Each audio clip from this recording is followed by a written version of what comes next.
สิตอบคำถามเป็นคำถามมาจิตใจกำเนิดเชื่อแห่งการเกิดของจิตแหลกมาจากไสว่าซ่านเพิ่นว่าเป็นคำถามมาจิตใจมันบ่แม่นมีแค่นี้เด้ในโลกนี่ถ้าสิเว้าถึงพูดถึงวัฏสงสารอันนี้เวลาเป็นของที่มีค่ามากที่สุดในชีวิตของสัตว์ทั้งหลายแล้วก็สิ่งที่ผ่านมาแล้วที่ว่ามันเนิ่นนานนับวันนับเดือนนับปีนับกับกันนับอสงไขยบ่ได้เพิ่นจึงว่ามันยาวนานเกินไปแล้วก็วัฏสงสารอันนี้และกำเนิดเสื่อเกิดของจิตดวงแรกเริ่มต้นเลยเพิ่นหมายเอาเริ่มต้นเลยเริ่มอยู่ไสความหมายเพิ่นเริ่มแบบใดคือเกิดได้ก็เลยบอกว่า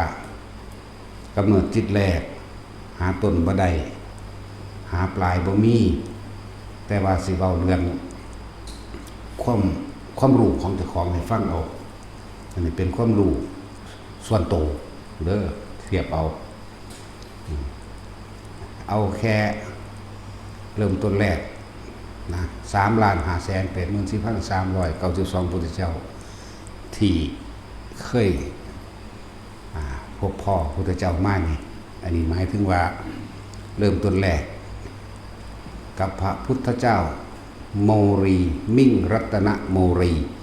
สัมมาสัมพุทธเจ้านี่คือเริ่มต้นแรกแห่งความเรียกว่าเริ่มสร้างบารมีหรือเริ่มต้นปรารถนาหลังจากนั้นมานี่เป็นพุทธเจ้าองค์แรกที่เฮาเริ่มปรารถนาเป็นเบาความส่วนตัวให้ฟังสื่อเราไปเทียบเอาเด้อแล้วก็หลังจากนั้นมาที่เฉพาะตัวเลขนี่ตัวเลขว่า3,584,392ของพุทธเจ้านี่หมายถึงได้บวชเป็นเอหิภิกขุบวชแบบเธอจงเป็นภิกษุมาเถิดทำอันเราได้กล่าวนี้แล้วเขาก็ก้าวแค่นั้นผ่าเลื่อนลอยมาจากอากาศเลื่อนลอยมาวันนี้ที่เราเรื่องต้นกำเนิดแรกมันมาจากสาเหตุก็เลยบอกว่าเฮาตามหากำเนิดแรกแล้วบ่เห็นเป็นนั่นคือว่าบ่เห็นมันไกลเกินเหมือนกันกับเฮาตามหาที่สุดของท้องฟ้าตามหาที่สุดของอากาศหาอากาศโลกหาหม่องสุดหาบ่มีเด้เข้าใจว่าล่ะหาไปเรื่อยกับพ่อตะของเกิดมาเลยคือกันหาไปเรื่อยก็เห็นเจ้าของเกิดแต่สิไปหากำเนิดแรกของจิตเจ้าของเองบ่มีเข้าใจว่าล่ะ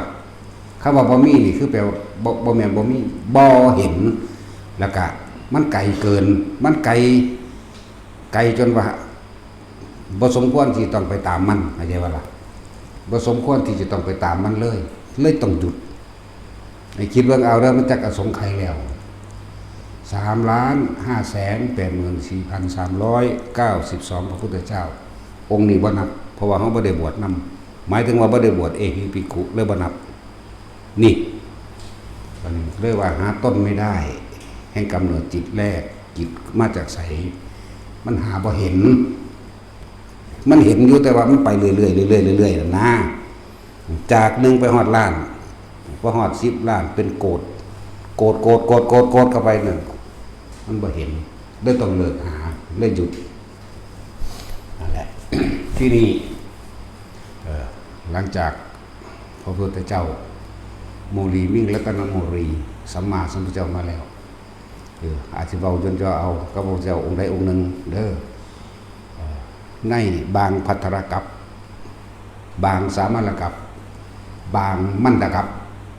มีพระพุทธเจ้าเกิด5 องค์เกิด3 องค์เกิดองค์หนึ่งบ้าง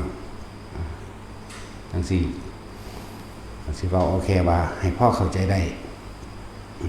ในกับที่แล้วผ่านมาพระวิปัสสีพระสิกขีพระเวสสภูพระกกุสันโธ บ่ท่านได้แม่นการกุศลเอา3องค์นี่ซะเ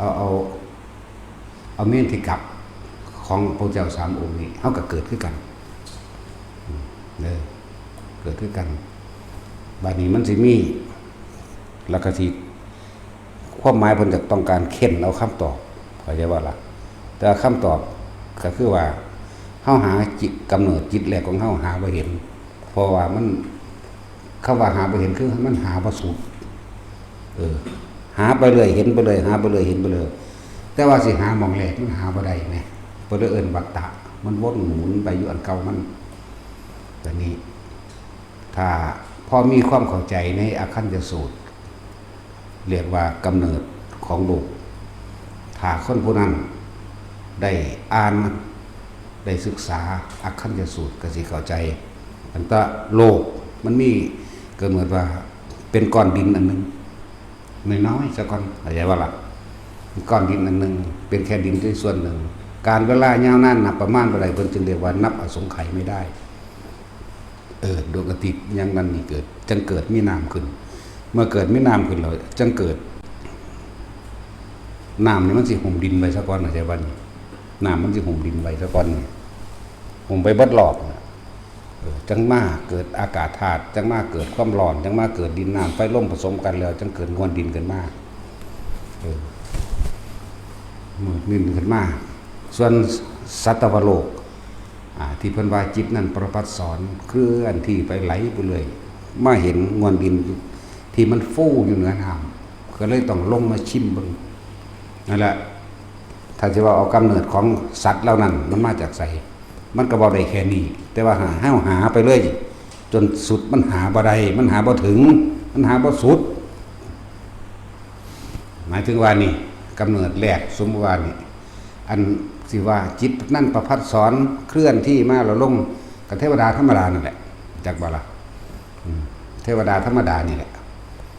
แล้วก็มากินมวลดินเกิดติดใจด้วยรสชาติเลยเกิดตัณหาเกิดจักบ่ตัณหาเกิดมันก็เลยเกิดเป็นธาตุทั้ง4ร่วมผสมกันเข้าก็อาศัยตัวนั้นเกิดก่อนหลายเข้าเข้าใจบ่นี่หลายเข้า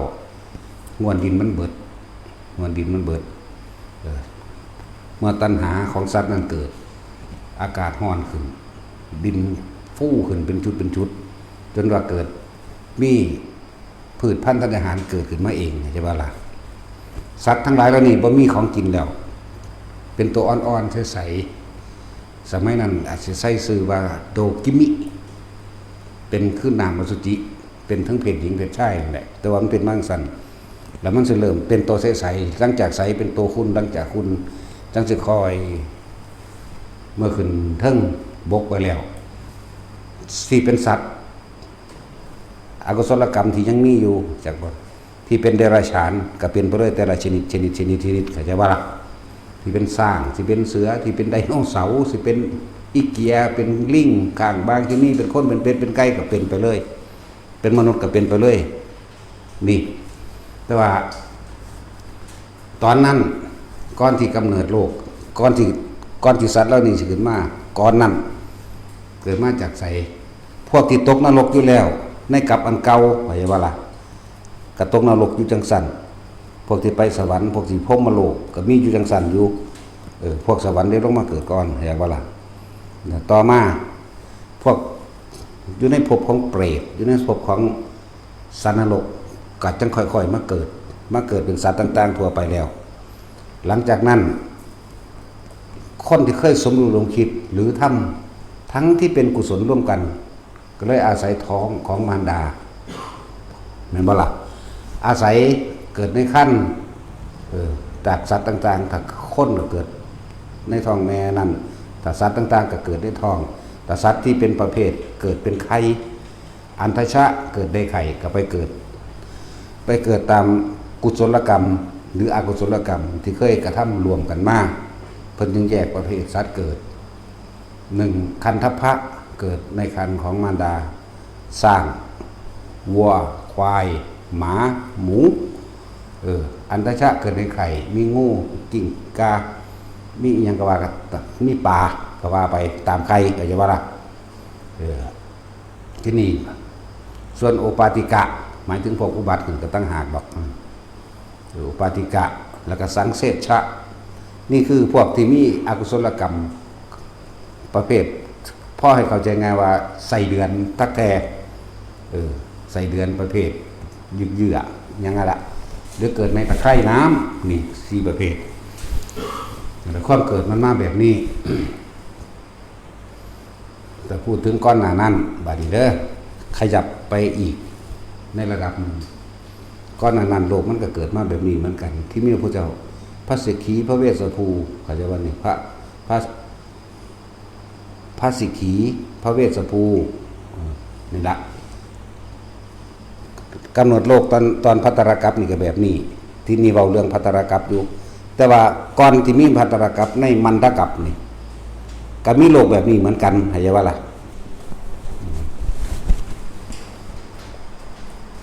โลกอันนี้มีพุทธเจ้ากับแบบเดียวกันนี่ครับอันอาคัญจสูตรนะเดี๋ยวนี้ตอนมีพระพุทธเจ้าพระสิกขีพระเวสสภูนี่พระสิกขีพระเวทวิปัสสิสานมัตถุจักขุมันตสะสิริมโตสิกขิสปินมัตถุสัพพพุทธานุกัปโนเวสสัพพุทธานมัตถุนี่มีอยู่หาองค์6องค์นี่7องค์บ่แม่น6องค์7องค์อะไรใน7องค์นี่บาดนี้กำเนิดโลกกับแบบเดียวกันกับอคัญจสูตรต่อมาพุทธเจ้าองค์นั้นองค์นั้นองค์นั้นองค์นั้นบัดนี้มันเหลือสุดท้ายก่อนที่พระพุทธเจ้าพระอันยังอะไรนี่กักุสันโธสิเกิดก่อนกำเนิดโลกตัวนี้สิเจริญขึ้นมาใหม่โลกนี้ก็มีเรียกว่าอันตทานตรกัปเข้าใจบ่เหมือนกับเฮาเด้อพระพุทธเจ้าอีกองค์นึงก็สิเหลือเป็นอันตทานตรกัปเหลือพระศิริยมิตรไตรบ่ต่างกันเป็นอันเดียวกันบัดนี้เว้าเรื่องพระศิริยมิตรไตรก็ได้หรือสิเว้าเรื่องของพระวิปัสสีก็ได้เป็นอันเดียวกันเด้อคนผู้ทำบุญไว้ก็ไปสวรรค์แล้วแต่ต่างๆสวรรค์พรหมโลกนิพพานก็ว่าไปคนผู้ทำบาปตกนรกก็ตกคนผู้ทำบาปตกนรกคนผู้เป็นบ่แม่นเดรัจฉานเดี๋ยวนี้เว้าถึงอันตทานตรกัปได้นี่ฟังให้ชัดเจนเด้อเพราะว่ามันเป็นปัญหาอาจินไตยจักบ่นี่เป็นสิ่งที่คนธรรมดาจะไปคิดมันจะเป็นบาป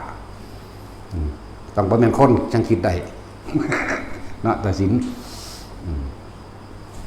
คนที่ไปสวรรค์ก็ไปสวรรค์พวกมโลกไปพวกที่ตกนรกก็ตกไปพวกที่เป็นเปรตก็เป็นเปรตไป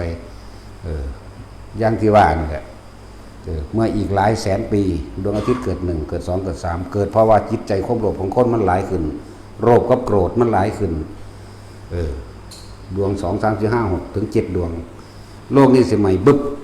แม้สัตว์เดรัจฉานก็ไม่มีแล้วสัตว์เดรัจฉานทั้งเบิดบ่มีเด้ตอนที่มันเป็น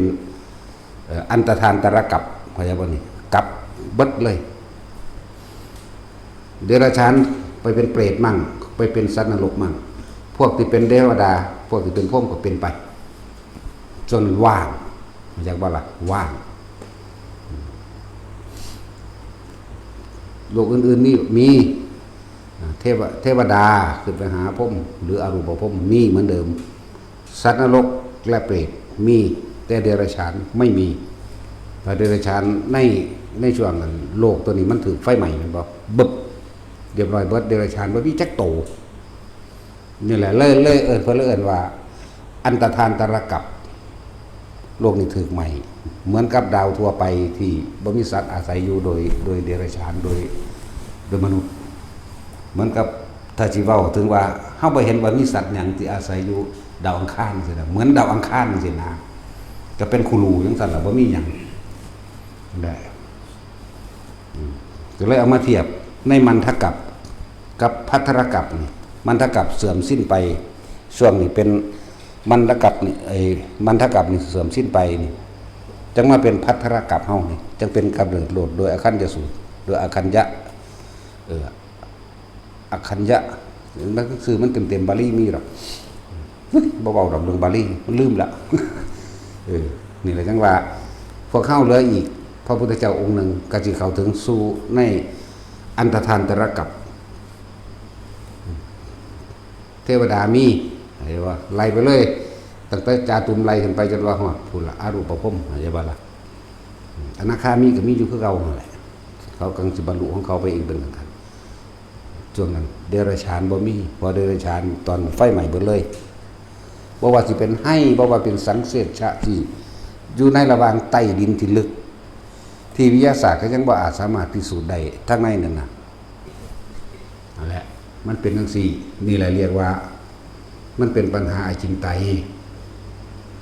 สิไปตามหากำเนิดแรกที่ว่ามันปุ๊บขึ้นมามันปุ๊บขึ้นมาจากไสนี่มันหาต้นไม่ได้เพราะว่ามันไกลเกินที่จะหาเหมือนกันกับพระองค์หนึ่งนั่นแหละที่เพิ่นไปหาที่สุดของโลกก้อนหน้าพระพุทธเจ้าเฮาอีกเด้ดิจักบ่ล่ะก้อนหน้าพระโมคคัลลาสิไปอีกเด้เพิ่นกลับไปอย่างรวดเร็วเด้จิตไปนี่มันบ่ไปธรรมดาเด้มันเร็วกว่าทุกอย่างจักบ่ล่ะตลอด100 ปีตายซ้ำบ่เห็นที่สุดของอากาศ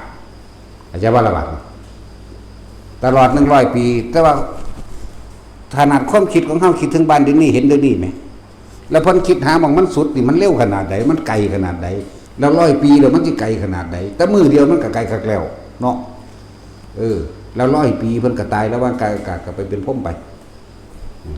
ทั้งสั้นแล้วเปรียบเทียบให้ฟังแล้วเฮาก็เว้าเรื่องส่วนตัวเฮาเพราะว่าบางอย่างมันก็บ่มีในหันเดี๋ยวมันจะเอาพระไตรปิฎกมายันกันอีกเนาะในพระไตรปิฎกก็มีในอคันธสูตรบัดนี้กะต่อยอดเอา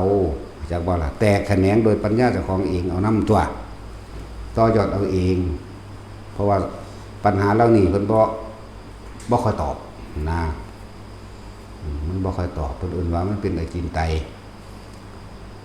ถ้าเฮาคิดเรื่องว่าเฮาไปหาที่สุดของอากาศบางๆหาบ่เห็นหนึ่งมันก็เลยเหมือนกันกับเฮาสิหาจิตแรกของเฮานี่เฮาสิไปหาอยู่ไส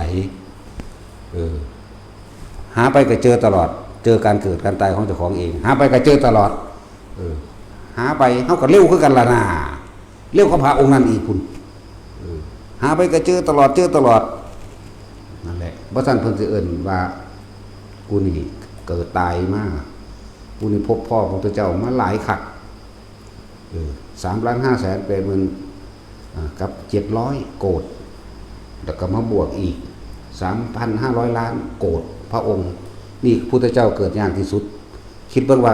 ไกลขนาดใดก็ยังไปหาหม่องกำเนิดแรกของเจ้าของก็หาบ่สุดมันสุดบ่เป็นน่ะแล้วเพิ่นจึงบอกว่าเวลาเป็นสิ่งที่มีค่าเวลาที่เฮาสูญเสียมาแล้วมากแล้วตอนนั้นเฮาเกิดตายแบบนี้ก็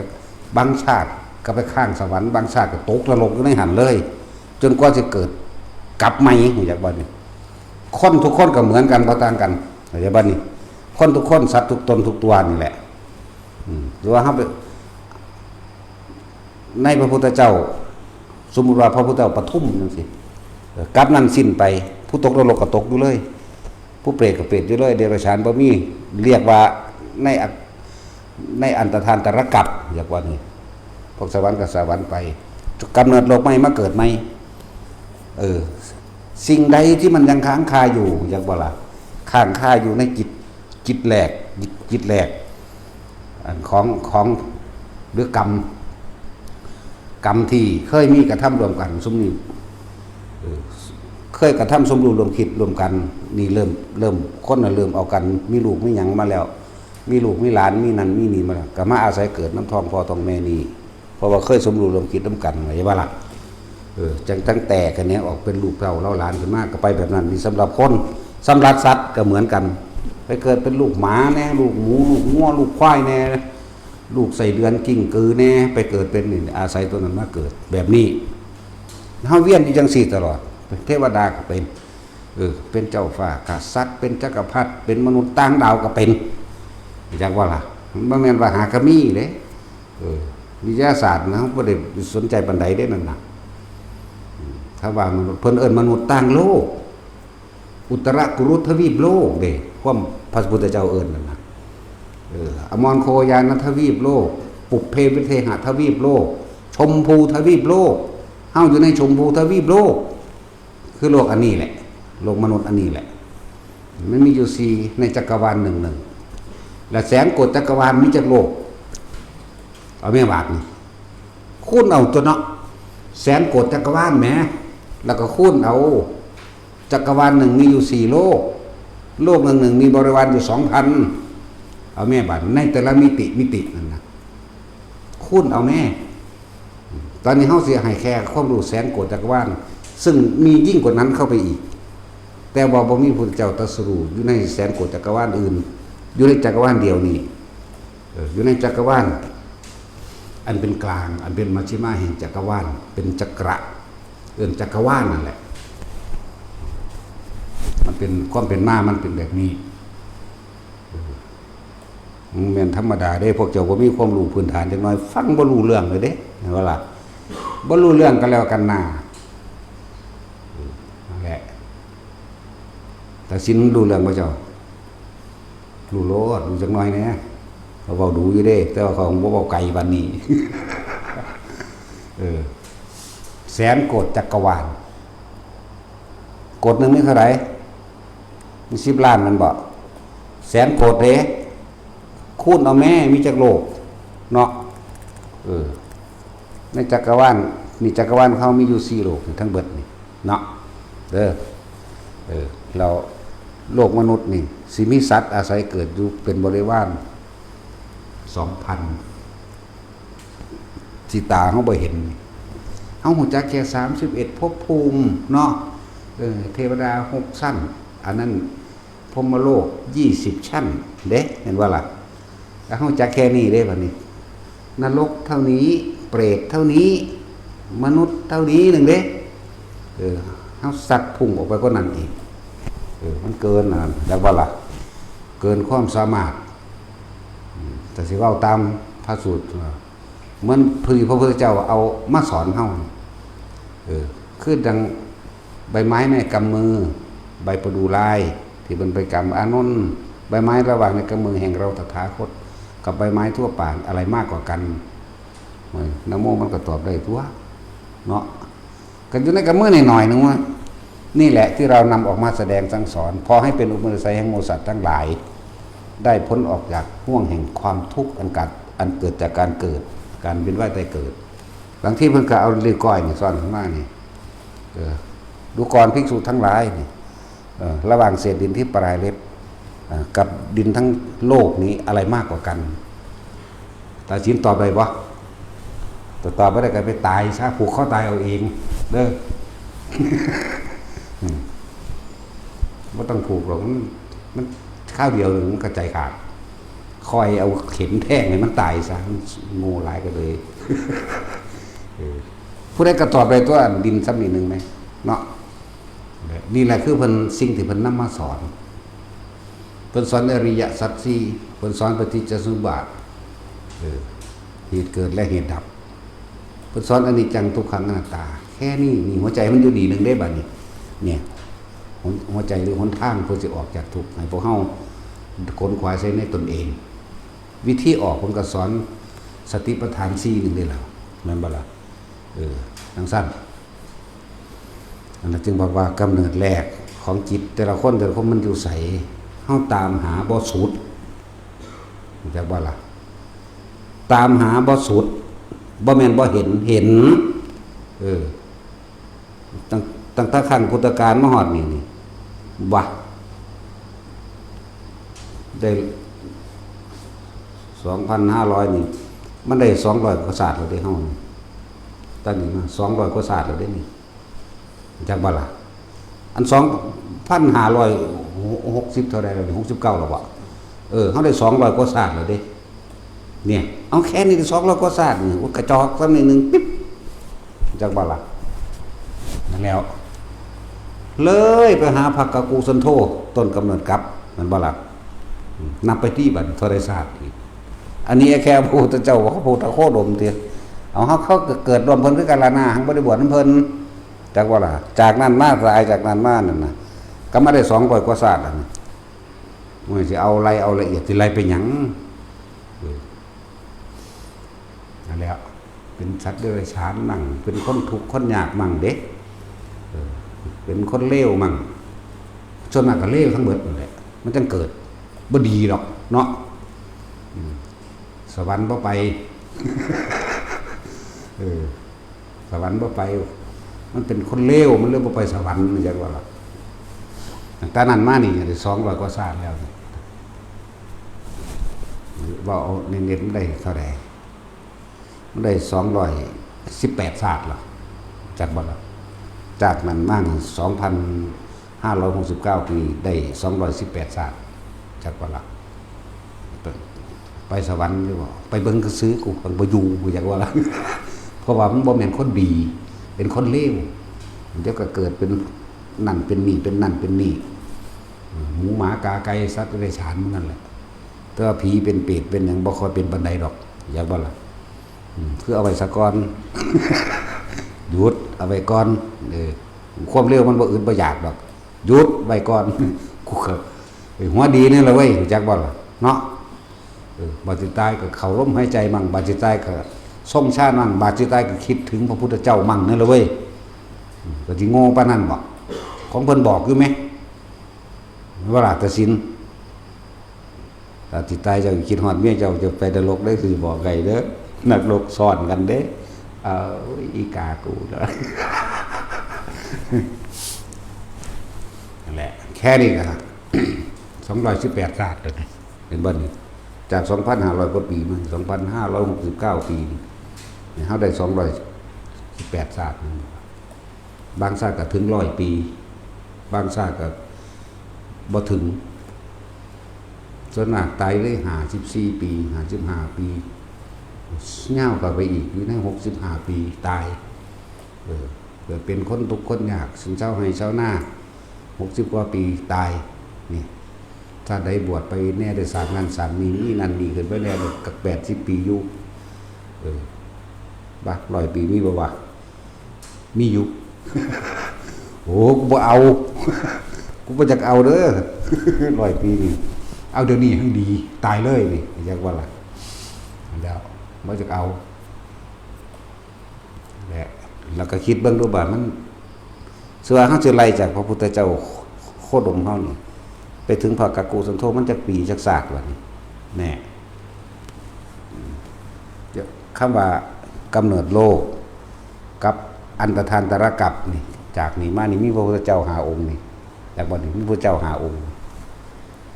โลกนี่เกิดโลกนี่ก็ยังดับเป็นบ่นี่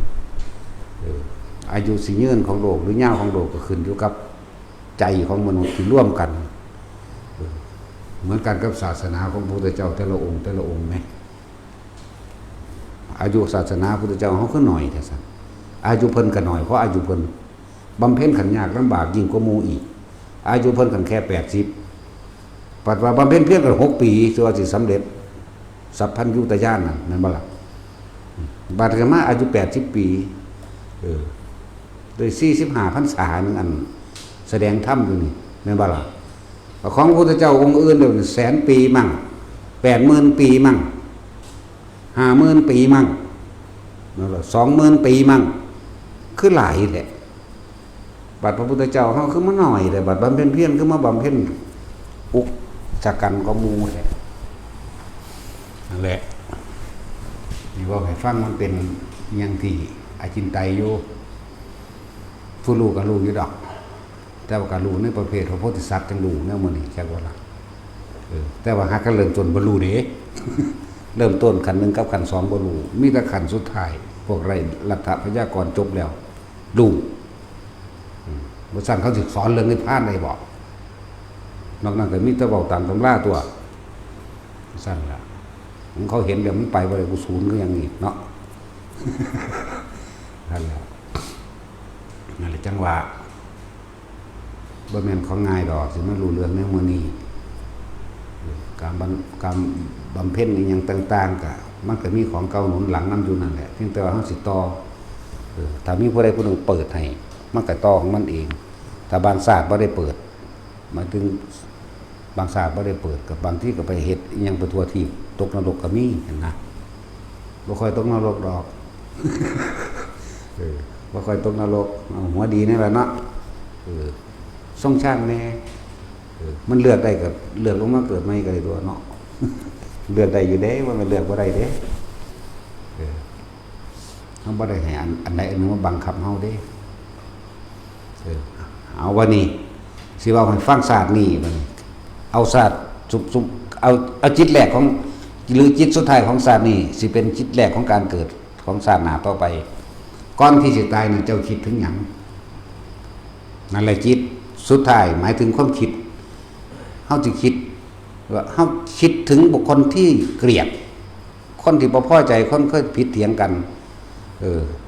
คณะนั้นตายพอดีนั่นแหละมันกลับไปตกนรกเลยได้นั่นไปลงนรกจังซั่นแล้วถ้าคิดถึงบุคคลที่รักจังสิอาจจะเป็นเดรัจฉานก็ได้คิดถึงสิ่งที่หวงเอาไว้เปรตก็ได้คิดถึงท่านที่ตัวเองเคยท่านโอ้กูได้เป็นเจ้าภาพบวชกูได้ถวายอันนั้นอันนี้อยู่ไว้อยู่ใจขาดสั่งไปสวรรค์นั่นแหละถ้าจะว่าเอาจิตแรกในปัจจุบันนี่ไปบอกให้เข้าใจง่ายเด้บ่เจ้าง่ายแต่ว่าก้อนหน้านั้นมันหาเจออยู่แต่ว่ามันบ่ทันถึงมันบ่ไปสูบไหลไปเรื่อยหาเห็นอยู่สัตว์นี่ตกนรกสัตว์นี่เป็นเปรตสัตว์นี่เป็นหมาสัตว์นี่เป็นงัวเป็นควายไหลโอ้ยมันหาบางต้นบ่ได้เลยต้องกลับขึ้นมาในปัจจุบันจังว่าล่ะต้องกลับขึ้นมาเฮาบ่เว้าเรื่องผู้อื่นเด้เฮาบ่เป็นเขานั่นบ่ล่ะเฮาบ่ฮู้จักผู้ใดเด้นอกจากตัวเองนั่นแหละบ่ได้คือหลายๆคนที่ว่ากูรู้หมดนั่นแหละซั่นกับมึงรู้เบิดนั่นแหละมึงจึงไปเกิดเป็นเบิดกับสิ่งที่มึงรู้เนาะ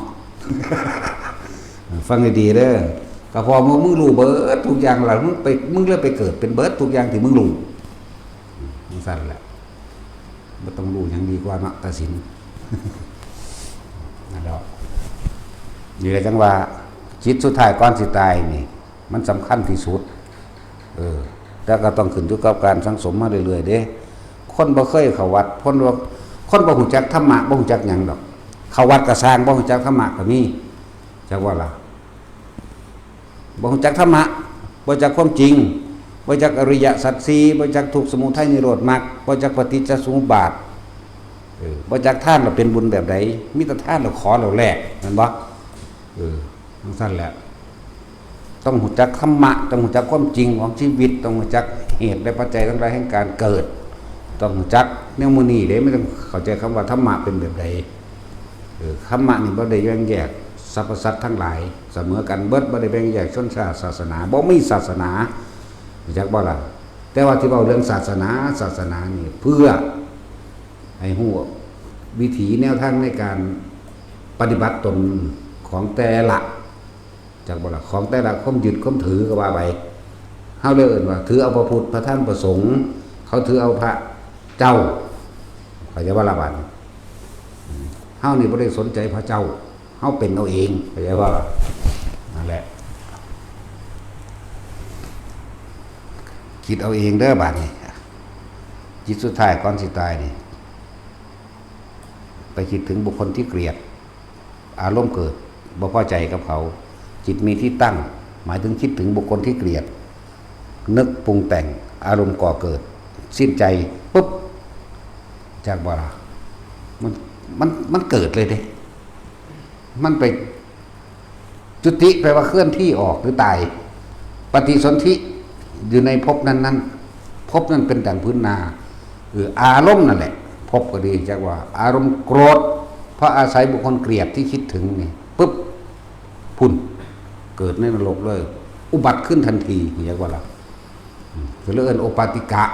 คืออุบัติขึ้นทันทีใหญ่เลยบ่ได้เลี้ยงอันนั้นเปรตก็ใหญ่เลยบ่ได้เลี้ยงสัตว์นรกก็บ่ได้เลี้ยงใหญ่เลยซ้ำเก่าซ้ำเจ้าของเป็นตอนนั้นนุ่มอยู่หั่นแหละทางเทวดามันนี่เอิ้นโอปาติกะคืออุบัติขึ้นเลยเรียกว่าล่ะสั้นนี่คือกำเนิดจิตสุดท้ายเจ้าสิตายนี่เจ้าสร้างสม ความเคยชินจนเกิดเป็นอารมณ์แบบใดจะก็ไปตามนั่นแหละตามอารมณ์ความรู้สึกคิดถึงคนที่เกลียดอารมณ์เกิดบ่แม่นมาเป็นผีนางเฝ้าล่างเด้บ่แม่นมาถ้าเพิ่นกินข้าวเคาะลุงปุงเด้พามาแล้วรับศีลเด้อตั้งแต่มันเป็นคนที่มันยังบ่ฮู้จักตั้งแต่วัดก็บ่ฮู้จักถ้าเว้าเรื่องพระเรื่องเจ้าก็ว่ามีแต่พวกขี้ข้านไปหาบวชมันว่าล่ะบ่ซั่นเด้คนจังซั่นบ่สิไปสวรรค์ได้มีแต่ไปมหาวิกีเท่านั้นแหละมันบ่ล่ะนั่นแหละบัดนี้จิตสุดท้ายของคนสิไปพรหมโลกเป็นจังไดนึกถึงฌานที่ตัวเองได้ในองค์ใดองค์หนึ่งปัฐมฌานก็ได้ทุติยฌานก็ได้ตติยจตุตะก็ได้หรืออรูปฌานก็ได้นึกถึงลืมร่างกายไปเลยอากาศไม่มีที่สิ้นสุดก็ไปสู่พรหมโลกอันเป็นอรูปภพมันมีอยู่4สั้นอรูปภพพรหมโลกมีอยู่20แล้วแต่บ่รวมแล้วจักบ่ล่ะยากที่จะไปเกิดในสุทธวาส5สั้นนั้นจักบ่ล่ะยากแล้วอวิหาอัตตปาสุทัสสาสุทัสสีอกะมิตกาพรหมโลก5สั้นยากเพราะมีแต่อนาคามีแปลว่าผู้บ่กลับมาในโลกนี้อีกแล้วผู้หมดกามบ่มีความปรารถนาในรูปบ่ขึ้นเสียงเหลืออยู่อย่างเดียวว่ากูไปนิพพานกูไปนิพพานกูบ่เอาอีกแล้วอยากว่าล่ะมันว่างนิพพานบ่เป็นมันว่างตัณหาของนิพพานบ่เป็นซื่อแต่ว่างออกเลยบ่ต้องไปมันก็ไปถึงตัวเนาะเท่านั้นแหละเอาพูดเอานี่ทั้งว่าดีคือกันมีคนถามนั่นนี่เนาะหลายๆคนสิได้ดูว่าหาจุดกำเนิดต้นแรกของตัวเองมันหาบ่พอมันหาบ่สุดมันหาบ่เห็นเพราะว่ามันไกลเกินที่จะหาได้พวกเจ้าต้องชำนาญในสมาบัติ8บุญเอาแม่ปึ๊บออกไปก็ไปได้ตัวบัดนี้ไปความเร็วของจิตนี่มันเหมือนธรรมดาเลยความเร็วของแสงอาทิตย์ยังบ่ได้เศษเสี้ยวความเร็วของจิตเรียกว่าล่ะมันไกลกันหลายหมักอยู่เด้หมักคือเครื่องบินนี่แหละแต่สินคือจรวดเนาะเร็วก็จรวดยังที่บ่มีแนวจับได้เด้เฮาไปดาวยูเรนัสนี่เฮาก็เห็นปั๊บไปโลดเด้ล่ะเล็กสตัดมื้อนั้นโอกิโมมะมื้อนั้นไม่บอกกันได้อะไรบอกกับคนไปจักที่จักแดดหยังนึงบ่แฝงได้ก็ได้เด้ฉีดตัวไปเลยก็ได้นั่นสาวไปจักหยังสึงหลึงอยู่ไผก็เลยปฏิบัติถึงฮู้ได้นำกันก็แล้วกันน่าเอาแม่อันเว้ามานี่บ่ได้ตัวได้นี่บอกสื่อมันมีของมันอยู่แล้วเพราะว่าทุกอย่างมีสมมุติมีสื่อสมมุติอยู่แล้วจากบ่ล่ะตัวกิมิมื้อนี้ก็ลองเบิ่งแม่บ่ได้เว้าเล่นได้เว้าอีหลีได้นี่เนี่ยจากบ่คือว่าแล้วว่าจังสิไปเว้ายืนยันกับเขาเห็นหยังสงกเสกแยกอยู่ว่าซำนี้เนาะมันสมควรได้อีหลีเด้เว้าอีหยังก็ซึ้งลึงเว้าอีหยังก็สกงกโอ้ยกูเว้ากับไผหนออยู่กูเว้ากับกูเองผู้เดียวปานนั้นตัวบาดนี่เว้าบ่ความหลังให้ฟังโดยประมาณ80ประสงค์ไขตั้งพระพุทธเจ้าองค์นั้นพระพุทธโมลีมิ่งรัตนโมลีสัมมาสัมพุทธเจ้ามีความสำคัญที่หนึ่งเป็นปฐมเฮาได้บ่แม่นปฐมไผปฐมมั่นเด้จักบ่ล่ะพระพุทธเจ้าโคดมปฐมของเพิ่นคือไผเอาเพิ่นตั้งต้นปรารถนาจักว่าตาจุ้ย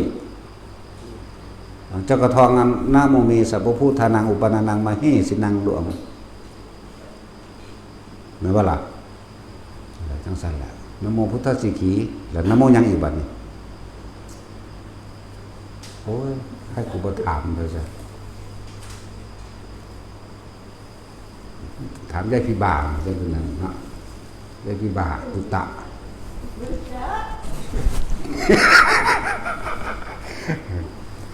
หัวจะซื้อจะเว้านำสมาทานก็บ่ต้องสมาทานนำเขาดอกเด้อมันเสียจังหวะผู้อื่นย่ำนมัตถุก็คือกันบ่ต้องเว้าเสียงออกมาเสียจังหวะเขาเบิด เอาพี่บ้าเข้ามาปนหมู่มันเป็นจังซี่ล่ะพี่บ้าเฒ่าว่าบ่หามทั้งพี่บ้าทั้งเสียเส้นอุ้ยเอ็นก็บ่ดีอย่างกับตุตะตุกตักตึกตักไปเป็นผู้ใดก็หลวงพ่ออันซื้อหายเด็ดไหนอีพ่อนั่นแหละอยู่รถบ่ขึ้นอีพ่อเอ้ยโอ้ยเข็นรถก็สะเอิ้นกูไปใส่โอ้ยจังแม่นหยัง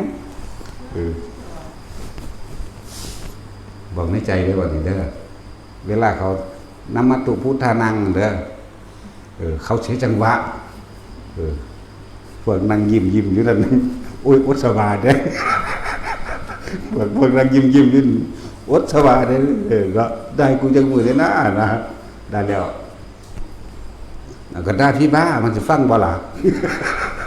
เสียเสียงความเร็วมันธรรมดาเลยพี่บ้าเสียเสียงเลยเนาะ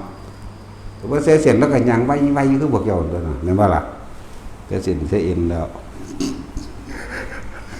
เนาะตัดสินจะไปบ้าคือข่อยเด้เจ้าสิเป็นบาทน้ำเหล้าเด้ข่อยด่าคนหัวเด้มันก็ระยางกันแต่จังว่า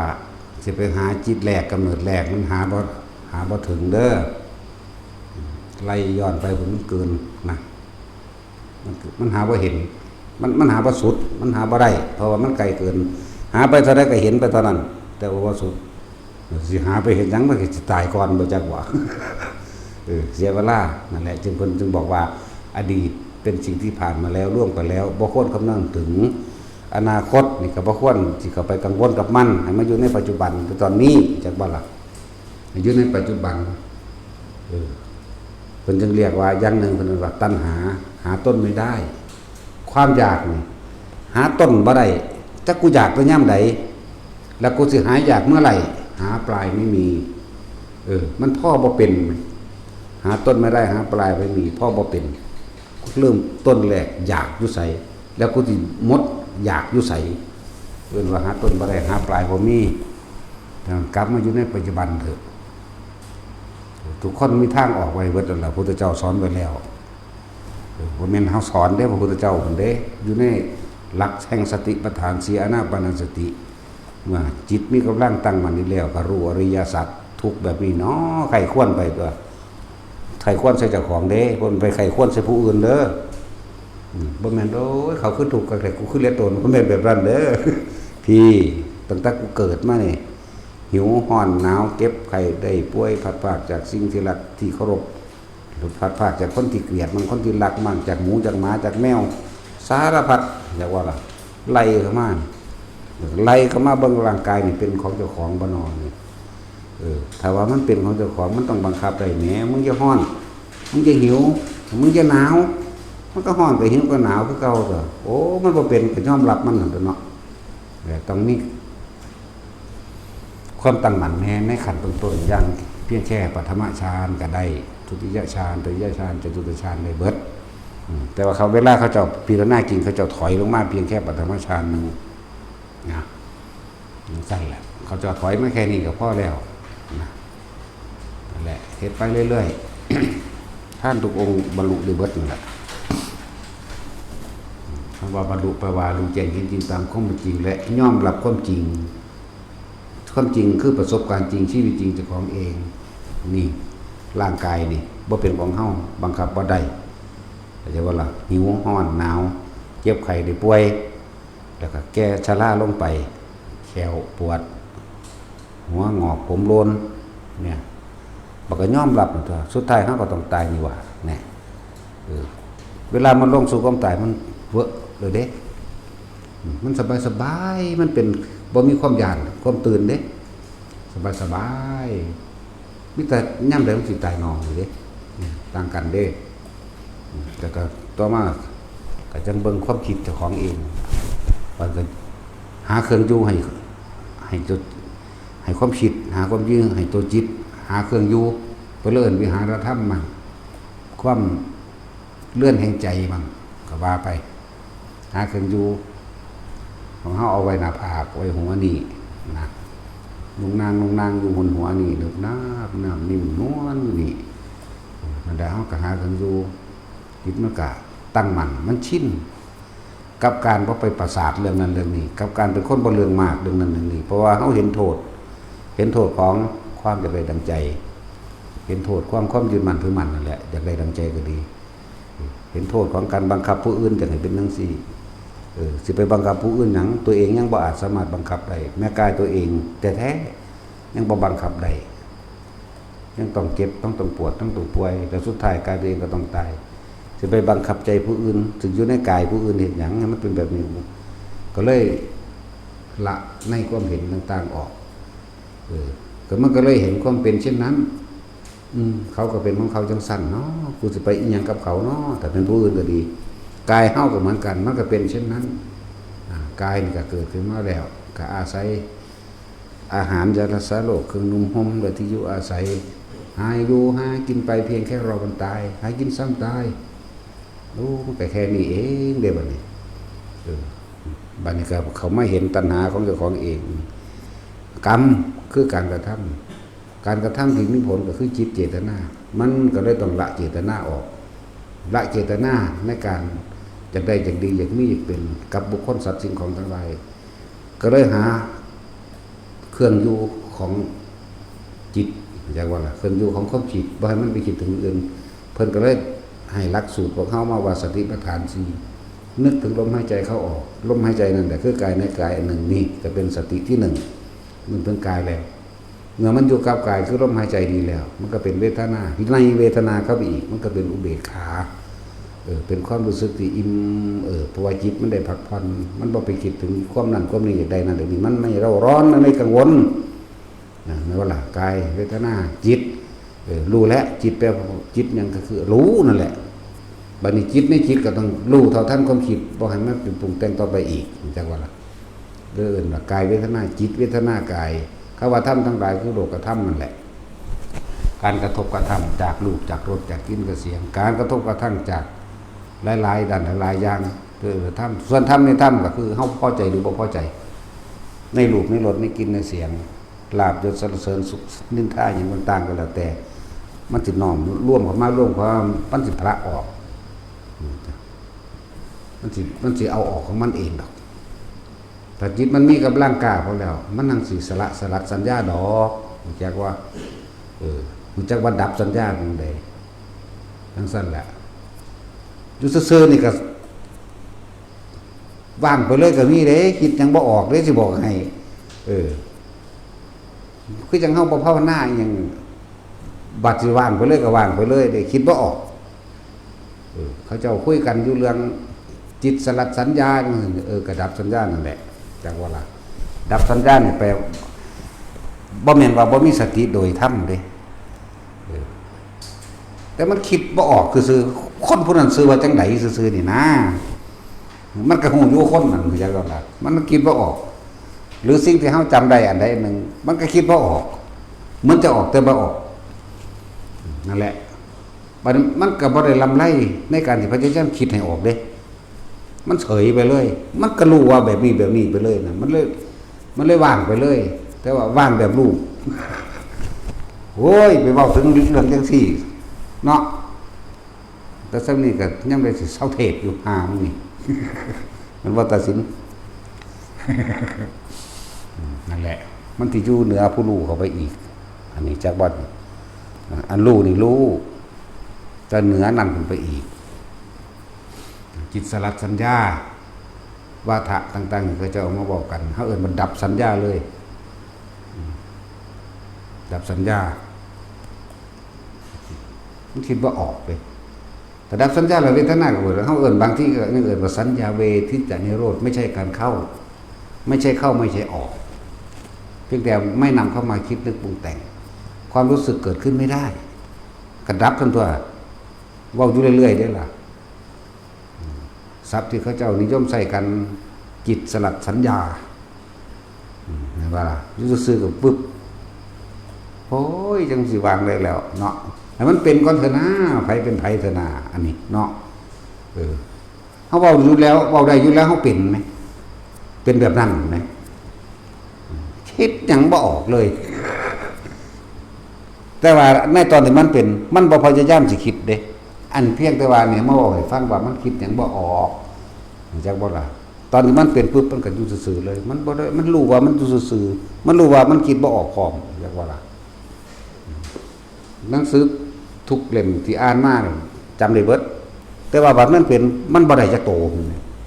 ตั้งแต่นะโมมันก็จำบ่ได้นะโมตัสสะมันก็ยังว่าบ่ได้เนี่ยธรรมดาบ่ว่าจิตดับไปเลยแล้วก็ดับไปเลยเห็นบ่คือยะถาจังซี่เป็นหยังเฮาสิว่าได้บาดมันดับไปเลยมันดับไปเลยเรียกว่าเคยเป็นอยู่เด้ล่ะยะถาวาลีวหาไปเลยดับไปเลยบอกผู้อื่นว่าต่อเนี่ยก็เป็นได้ล่ะคือพาพวกเจ้าอุทิศบุญบัดดับก็ดับไปเลยได้น่ะห้องใส่ของเท่าเลยโอ้ยบอกว่าเองเป็นแน่ตอนนั้นตัวมันต่อบ่ไปจักว่ามันแปลกประหลาดอยู่ล่ะแล้วผู้ใดเป็นแล้วก็คือเข้าใจผู้ใดได้เข้าความรู้สึกนั้นเป็นอย่างสันเป็นแต่ศูนย์บ่ซั่นมันขนาดสิตายตอนนั้นเดี๋ยวมันเสือกมันยังบ่ตายเนาะตายตอนเลยสบายแล้วกูสั่งตัดสินล่ะบ่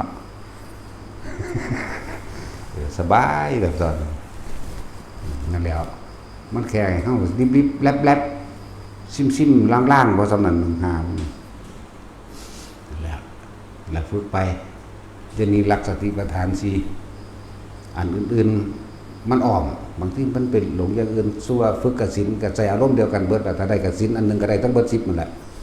นะของเฮามันเป็นแต่เด็กน้อยนอนนี่อยู่ซ่านน้ำเป็นคือซ่านน้ำพาไหลลือไปเลยน้ำมันเป็นคลื่นเสือกกลายเป็นทรงกลมบ่แม่นวงกลมทรงกลมแต่วงกลมต้องมีขีดจักว่าล่ะการพานอยู่ตัวเอาไปมาเป็นคือยังยุบยับเป็นปากกายพึกได้บาดนี้ก็ได้ทั้ง4ตัวมันเลยฮอดปากกายพึกปุ่นอันนั้นเขาเดียวดังบุ๊บเป็นอีหยังว่างๆคิดอีหยังเกิดอยู่ในหันได้เบิดมันนี่แม่มันออกจากความคิดทั้งจากเห็นหยังปุ๊บเปลี่ยนแต่เป็นไปได้เบิดทุกอย่างแล้วจะโดนเติบอยู่ดอกที่ถึงฝนก็ตกมันบ่มีขี้ฟ้าก็สร้างไหลมาตกคือเก่าแปลกประหลาดคือหยังตัวเพราะสั่นหลวงปู่เพิ่นสิว่าฮ้อนเนาะหลาเนาะนั่นฝนตกคือสิดีเนาะความคิดเฮาไปแล้วไปนำคำเว้าเพิ่นล่ะเขาเดี๋ยวเบิ่แล่นลบฝนเจ้าของนั่นล่ะจักว่าล่ะแต่ว่าบ่ฮู้จักหยังเด้ตอนนั้นนี่มาบอกให้ฟังทีหลังมาประมวลภาพให้ฟังทีหลังซื่อๆเด้ตอนบ่จักหยังก็ว่าฝนตกแล้วอีพอลบเพิ่นก็มุ่งหญ้าเฉยเทิงๆล่ะเอาขึ้นมาก็ยัดขึ้นเอาขึ้นมาก็ยัดขึ้นแล้วฝนอีหลีลมอีหลียังบ่จักหยังเว้าไปตามความนึกของเฮามันไปตามคำเว้าเพิ่นเข้าใจบ่นี่ฝนตกคือสิเย็นเนาะหลานเนาะว่าซั่นคิดถึงฝนเสือกตกอีหลีเว้ยเพิ่นคือบ่ลงมาบุแต่เฮาเดี๋ยวนั่งหลบกมออยู่นั่นแล้วแต่มันก็จับดินได้ตาจับดินบ่ได้ยากเห็นเขาไถนาซื่อๆฮู้จักก็เห็นก็เป็นดอกหังบ่ฮู้จักได้แค่เปลี่ยนตกนิมิตมันซื่อๆนึงเด้แต่ว่าอารมณ์เป็นอันเดียวกันเด้เปลี่ยนเป็นภาพดินเปลี่ยนเป็นภาพน้ำเปลี่ยนเป็นภาพสีเขียวสีเหลืองสีแดงซื่อๆเด้เปลี่ยนเป็นภาพลมซื่อๆเด้นั่นแล้วเพียงสั้นแต่ให้เย็นกันนึกถึงคืออันพัดลมพัดเท่าเย็นๆมันก็เย็นได้ล่ะเปลี่ยนเป็นภาพไฟให้มันร้อนไม่ใช่มันร้อนคักเด้อทำไมจะของ ให้มันอุ่นก็ได้เด้ล่ะให้มันพอดีก็ได้มันสั้นแหละเฮ็ดเอาแต่เจ้าของได้เฮ็ดใส่ผู้อื่นบ่ได้เด้เฮ็ดใส่ผู้อื่นบ่ได้ดอกมันมีตัวอยากหรือว่ามีตัวเกลียดตัวโกรธตัวนึงตัวนี้คือขวางแต่สิว่าเสื่อมมันบ่เสื่อมดอกในลักษณะนั้นโอ้ยสิบอกเป็นยังเลยเถิดไปละหามึงนี่ แค่เป็นผู้มีสติรู้อยู่ในลมหายใจกับความรู้สึกในกายนี่จนมันสิคล่องหรือชิมชำนาญหรือยังไผเป็นไผนี่ก็ดีเห็นบ่ล่ะสิไปเว้ายังไปฮอดพุ่นแหละถ้าหาของเล่นอันให้เล่นเฮ็ดกระดาษออกจากผ้าเฮ็ดปากกาเฮ็ดก้อนหินเฮ็ดไม้เฮ็ดขวดน้ำเฮ็ดตัวเองออกจากผ้านี่ก็ยังเฮ็ดพันใดอยู่เนาะแต่ช่วยเฮ็ดตะของออกจากผ้าได้หรือยังเราผ้าห่มบ่เรื่องหยัง บ่ทันออก อันแนวอื่นออกอยู่แม่นบ่เออถ้าตัวเองออกจากผ่าได้แล้วจับอารมณ์ออกจากผ่าจะทะลุห้องได้จากทะลุห้องได้ทะลุเสาไม้ทะลุต้นไม้จากทะลุต้นไม้ทะลุภูเขาจากกำหนดที่ไปใส่ไปได้เลยนั่นคือเป็นวิธีอีกอันหนึ่งคือเฮาเอาอาการปิติอย่างใดอย่างหนึ่งมาใส่ให้ซื่อๆเด้นี่เรียกว่าเอายอดมันมาใส่ให้ปรับเอาอาการปิติมาใส่ให้พวกอันเห็นตัวเองลอยขึ้นมื้อนี้ให้ใส่อุปงค่าปิติจังซี่มันพอแต่เดียงดังซื่อๆบ่หานี่ก็ ขึ้นตะขาก็มี ขึ้นอยู่ครับก็เลยขึ้นหยังขึ้นตะขาว่าซั่น มันเดียงก่อนว่าซั่นโอ้ยอีแม่สวยว่ะ สู้เฮ็ดจับอารมณ์นั้นบ่เป็นบ่อยู่นะคือว่านั่นแหละเขาก็อยากได้เขาก็อยากเป็นมันเลยบ่เป็นถ้าบ่อยากเป็นมันจังเป็นเด้อยากได้บ่ได้บ่อยากได้จังเป็นเด้มันแปลกอยู่เด้นั่นก็ต้องว่างให้มันเป็นที่มันถ้ากันฝึกให้เรียนโลดเฮ็ดจังได๋ความคิดเฮาก็บ่ไปฆ่าไผดอกเว้ยเข้าใจบ่ล่ะมันก็เป็นศีลอยู่ในหันเป็นฌานอยู่ในหันเป็นสิ่งที่เป็นกุศลอยู่ในหันแหละแล้วเครื่องเล่นคืบแขนมื้อนี้คืบข้อมือมื้อนี้เบิ่งกำลังจิตตัวเองมีบ่พวกไปอันสวด100จบพันจบแสนจบสวดไปโลดแต่บ่มีกำลังจิตกำลังฌานเข้าใจว่าล่ะผู้เขาเจ้าเป็นเขาเจ้าเดี๋ยวเบิ่งซื่อๆก็ได้แล้วจักบ่ล่ะที่ว่าเขาเจ้าสิเฮ็ดเป็นอันใดอันหนึ่งในการป้องกันนั่นน่ะเขาเจ้าเหลียวเบิ่งซื่อตาเฮาว่าเหลียวเบิ่งอยู่แล้วพี่ตนนึกเขาเจ้าเข้าไปแล้วเขาเจ้าอัดกำลังฌานเข้าไปแล้วจักบ่ล่ะคือพระหยังแน่ล่ะสิเพิ่นไปเบิกน้ำไว้ท่วมบ้านคนมันก็ยังเฮ็ดได้จังซั่นตัวจักสิว่าได้ลืมแล้วพระพุทธเจ้าบ่แม่นพระพุทธเจ้าหรอกเพิ่นสงสารคนที่เคยใส่บาตรใส่หยังให้เพิ่นนั่นแหละน้ำมันท่วมรู้หลายเพิ่นเลยใส่กำลังจิตของเพิ่นนั่นน่ะในภาพเขาก็เขียนไว้ว่าไปดื่มของน้ำมันบ่แม่นแนวนั้นเพิ่นนั่งอยู่หม่องใดก็ได้เพิ่นแค่ใส่ความคิดนึกไปมันใส่ความรู้สึกไปมันก็น้ำบ่อาจสามารถที่เข้ามาท่วมได้แต่เว้าอย่างนึงพอได้เห็นรูปภาพนี่คือพระพุทธเจ้าเฮาเดินจงกรมกับอันหน้าที่กัสสปะขยะกัสสปะนะว่ากัสสปะโคตรนะจะดินสามพี่น้องนะฝนตกน้ำท่วมมาพุทธเจ้าเพิ่นก็ใส่กำลังของเพิ่นเองนั่นแหละก็เดินจงกรมดินไงทวนอยู่เปิดคิวเรือมาเบิ่งโอ้กวนน้ำท่วมตายแล้วยังอยู่นอกเลยกระสร้างกังใส่ก็บ่เป็นอรหันต์คือกูดอกเพิ่นน่ะบ่เฮ้ยธรรมดาว่ะก็ลอยขึ้นไปทั้งอากาศซะติไปเดินจงกรมตั้งหัวเขี้ยขี้ดินใส่หัวเพิ่นที่บาดนี้เจ้าคิดหยังค่อยฮู้เบิดนั่นแหละพระเจ้าว่าแต่ก็บ่ยอมรับความจริงเจ้าหนีความรู้สึกตัวเองบ่ได้ยอมรับอยู่แต่ว่ามานะทิฏฐิเพราะว่าตัวเองก็มีลูกศิษย์หลายจังซั่นจังซี่ย่านเสื่อมเสียลาภสักการะก็เลยยอมไว้เพิ่นก็เอาขี้ดินตัวขวดใส่หัวเอากัสสปะโคตรนะบ่แม่นพระมหากัสสปะเด้จะดินสามพี่น้องจักสิวางได้แน่ผู้แรกสิวางได้วะนาทีบ่ฮะอุลุเวลานี่อุลุเวลากัสสปะจังเป็นหน้าที่กัสสปะขยะกัสสปะเนาะสั้นแหละมันลืมเดียวธรรมดาเด้เพราะว่ามันธรรมดามันเลยลืม ท่องได้เบิดเด้พระไตรปิฎกแปลกประหลาดเดี๋ยวนี้บ่ได้เลยบัดสิเว้ามันก็ขึ้นมาให้เว้าแล้วมันแปลกประหลาดอยู่ฝึกไปบ่ได้ก็ดีมันบ่คือกันดอกมันเป็นนิสัยวาสนาของไปของมันอุปนิสัยคือสิ่งที่เฮาสั่งสมไว้วาสนาคือสิ่งที่เฮาสร้างที่เดินต่อไปข้างหน้าเดินวาสนาที่เคยทำมาร่วมกันมันจังมานำกันจังซี่แหละนั่นแหละมื้อนี้เว้าเรื่องแปลกประหลาดอยู่เนาะว่าเป็นอจินไตยอยู่ได้มื้อนี้เป็นสิ่งที่บ่ควรคิด แต่ว่าล่ะหากว่ามีความรู้เข้ามาปนในจักหน้อยนั่นน่ะความรู้ในอาคันเจสูตรหนังสือมันเป็นเล่มคนเด้อาคันเจสูตรมันสั้นๆเด้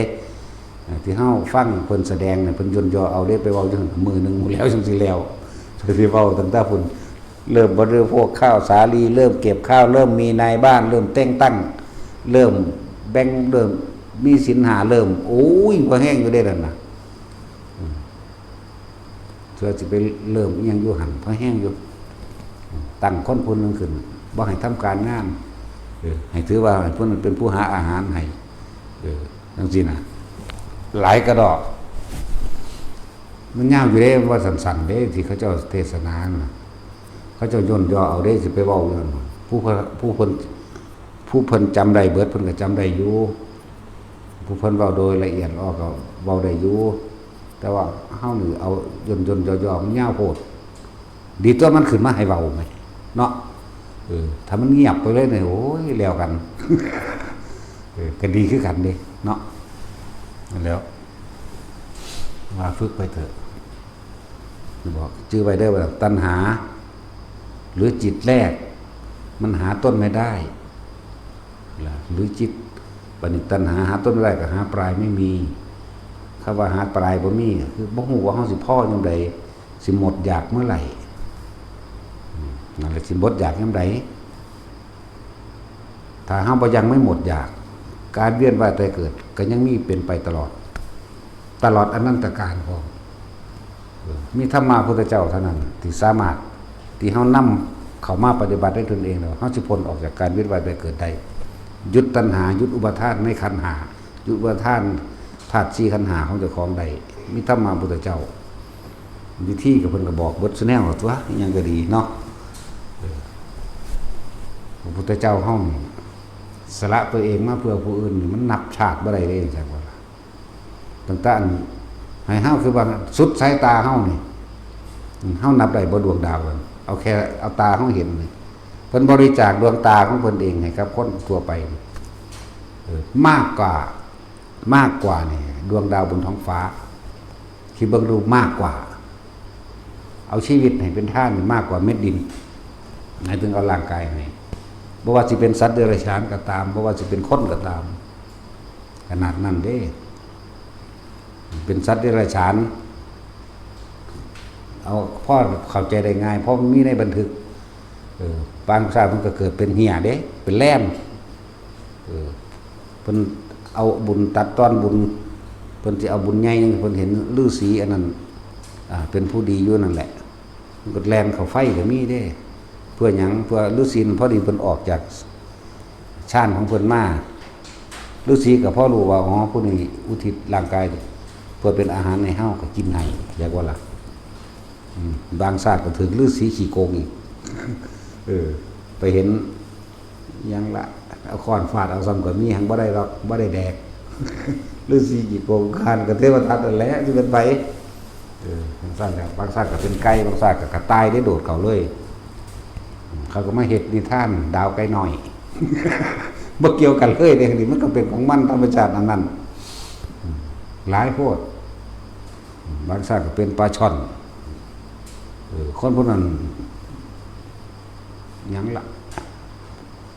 ปลาช่อนเพิ่นฮู้ว่าคนพวกนั้นถือปรับแต่ว่าบ่มีเงินก็เลยเป็นปลามาให้ไปขายก็ยังมี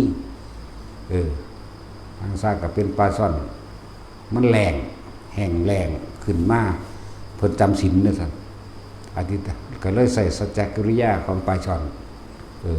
พวกเขาแต่คาถาประคอเนาะเฮ็ดให้ฝนตกก็ว่าได้สวดอยู่ว่าซั่นเพิ่นใส่ความจริงเพิ่นบ่มีคำสวดดอกแต่ว่ามันเป็นสัจจกิริยาของไผของเราจังว่าล่ะนั่นแล้วซั่นเพิ่นบริจาคชีวิตโอ้ยเยอะแยะขอตายแทนกวางทองมื้อนี้จังว่าล่ะกวางม่านลูกอยู่พอจนเนื้อมันก็บวมเบิดแล้วอีกจักมื้อ2มื้อมันก็สิออกลูกแล้วไปขอสละชีวิตตัวเองแทนเขาพุ่นน่ะธรรมดาบ่กษัตริย์นั่นเลยเลิกกินเนื้อเลยก็มีแล้วหลายอย่างนี่หรอกเพิ่นเกิดต่ำสุดขึ้นนกจี๊บๆนะ นกเขมรว่าเขาเอิ้นฮอดย่ำเข้าเมาเป็นมันพวกเห็ดหน้าปังมันเบิ่มลงหนานกอีหยังเขาเอิ้นนกกระจิบบ่นกกระจาบบ่นกกระจาบนั่นแหละน้อยสุดก็ซ้ำนั่นบ่น้อยลงกว่านั้นอีก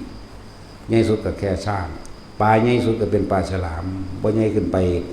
เหมือนปลาว่านคือพระอนุนพระอนุนเคยเป็นปลาว่านมันเคยเป็นว่านใหญ่ปลาสิมิติงคระมื้อนี้แหละมันนั่นเอิ้นว่าจังซั่นนั่นน่ะคนซ้ำนี่เป็นวัตถุกอย่างแต่ก้อนนั้นเป็นทุกอย่างอยู่เด้บ่เกิดในสุทธวาสหาสั้นบ่เกิดในอรูปภพที่ว่าเพิ่นเกิดหรือบ่เกิดในสุวัฏหาสั้นวันนั้นคืออนาคามีจักว่าล่ะแล้วก็บ่เกิดในอรูปภพพระอายุบ่ยืนมันหลายอสงไขยนั่นแหละมันหลายอสงไขยเมื่อเบิดอายุแล้วสงบลงนรกพวกภพใหญ่ๆพวกอรูปภพทั้งหลายแล้วเกิดเป็นสร้างบางชาติแต่เลือดตนเมื่อเกิดเป็นม้าเกิดเป็นม้าให้กษัตริย์องค์หนึ่งสู่นักรบในกองทัพนั้นมีอยู่กองละ5,000แต่มีอยู่ทั้งหมด4กองแสดงว่า20,000ม้านี่เกิดความหึงเหิมแต่ผู้เป็นเจ้าของม้ากษัตริย์องค์นั้นก็เป็นพุทธเจ้าองค์นึงนั่นแหละแต่ม้านี่เพิ่นตั้งสัจจะของเพิ่นเองแม้ชีวิตของเฮาเองก็สิรักษาเจ้านายนี่และสิสามารถตีกองทัพทั้งหลายรักษาเมืองนี่แล้วสิทำลายเมืองทั้ง4นี่ให้ได้ตี1เมืองใน5,000เรียบร้อยเบิดเมืองที่2เรียบร้อยเบิดเมืองที่3เรียบร้อยเบิดบัดเมืองที่4บ่ทันได้นั่นถูกหอกเขาก่อนจากบ่ถูกหอกเขาขนาดว่านั้นสิสิ้นใจแล้วด้วยแต่ว่าด้วยสัจจะที่ตั้งเอาไว้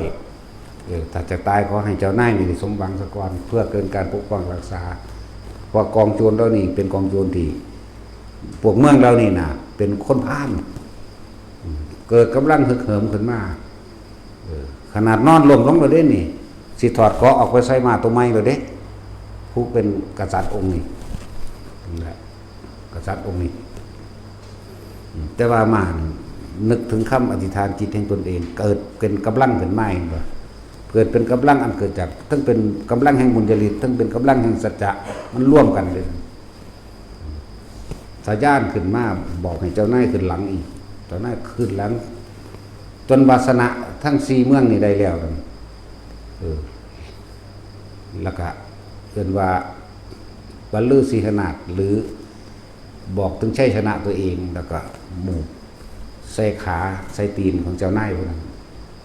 เจ้านายพวกนั้นน่ะจะเป็นพระพุทธเจ้าปทุมมุตระนั่นแหละเจ้ามาตัวนั้นคือพระพุทธโคดมเฮานั่นแหละประมาณนั้นแหละเอาเรื่องไกลมันก็ยังเว้าได้อยู่เด้เรียกว่าล่ะคนเฮาถ้ามีสัจจะแล้วก็เอาทำเป็นไงทำกันได้ชนะทั้งเบิดส่วนมากคำว่าเอาทำเป็นไงได้นี่มันเอาโลกก็ทำเป็นไง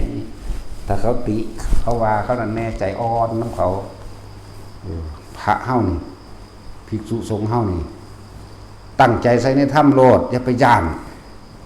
อยากว่าล่ะถ้าบ่มีถ้ำแพ้เบิดแพ้แก้ใจของแพ้แก้กิเลสตัณหานั่นแหละคือต้องเอาถ้ำเป็นไงเอาความจริงเป็นไงแม่นตายก็ต้องเอาใส่เข้าใจว่าล่ะมันก็ตายอยู่กับเราตัวมันบ่เอาใส่หยังก็เลยเนาะอะไรต้องบอกว่าให้แนวทางหรือให้ขอคิดซื่อๆเด้เฮ็ดไปเฮ็ดก็สร้างเด้มันหั่นตัวไผตัวมันเนาะพระเฮาถ้าบ่มีธรรม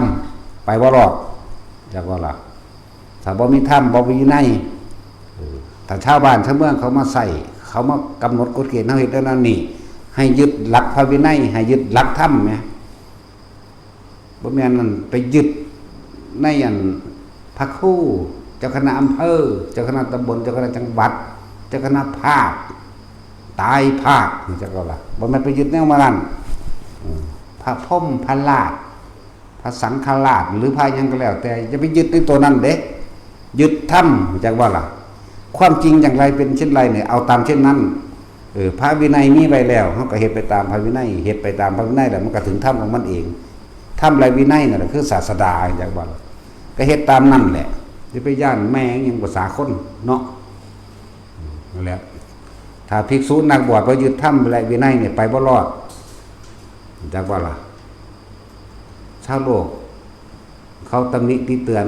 หรือผู้มีอำนาจใหญ่ไปทางกฎหมายบีบเจ้าคณะตำรวจตำบลจังหวัดเห็นว่าหันโลกเขาติเตือนจังซี่ตัวของบ่มีความรู้ในตัวของเองเลยบ่อันบ่ซั่นบ่ยึดธรรมเลยบ่บ่ยึดพระพุทธเจ้าธรรมและวินัยเป็นหลักบ่ไปยึดตำแหน่งหั่นบ่ย่านเขาสั่งปลดนั่นเถอะ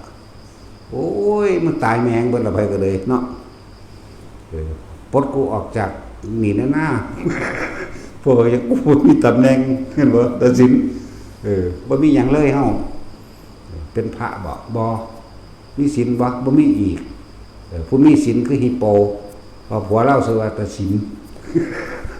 บ่มีหยังเอาทำอะไรวินัยเป็นไงจังรอดเด้อมาอ่อนแอเยาะๆแยะๆบ่รอดจากบ่ล่ะย่านตั้งแต่เขาตำหนิที่เตือนตรวจสอบพระวินัยตัวเองแล้วตรวจสอบธรรมแล้วบ่มีผิดอย่าย่านอย่างบ่ล่ะ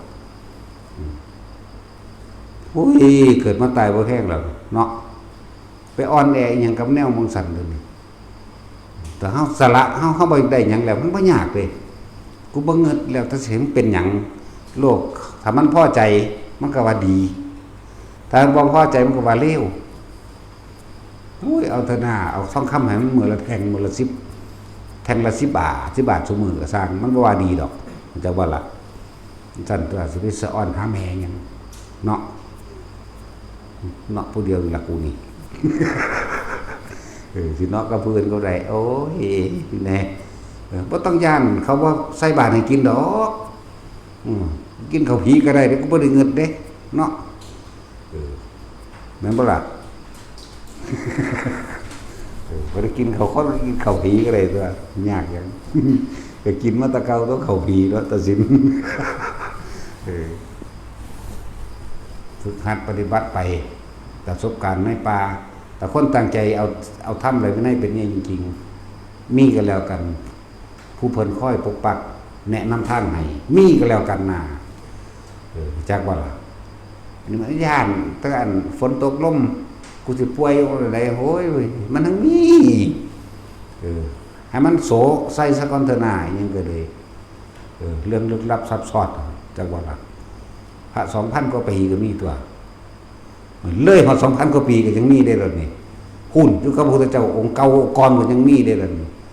แหละไอ้คนตั้งใจฝึกนักบวชทั้งหลายนั่นน่ะถ้าจะเอาดีซะดีเอาให้มันตายอย่างว่าล่ะเอาตายก็ใส่ตายเขาว่าเลยอันคนเป็นเบาหวาน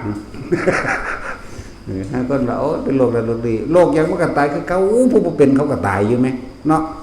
คือบ่ปืนใส่รถศูนย์ว่ะปืนใส่เลยตัวตรวจสอบทั้งวินัยแล้วมันเขาติดตำหนิหยังก็สร้างในภัยวินัยบ่มีบ่เฮ็ดนำเห็นบ่ล่ะบ่เป็นไปตามความจริงโดยธรรมบ่เฮ็ดนำตัว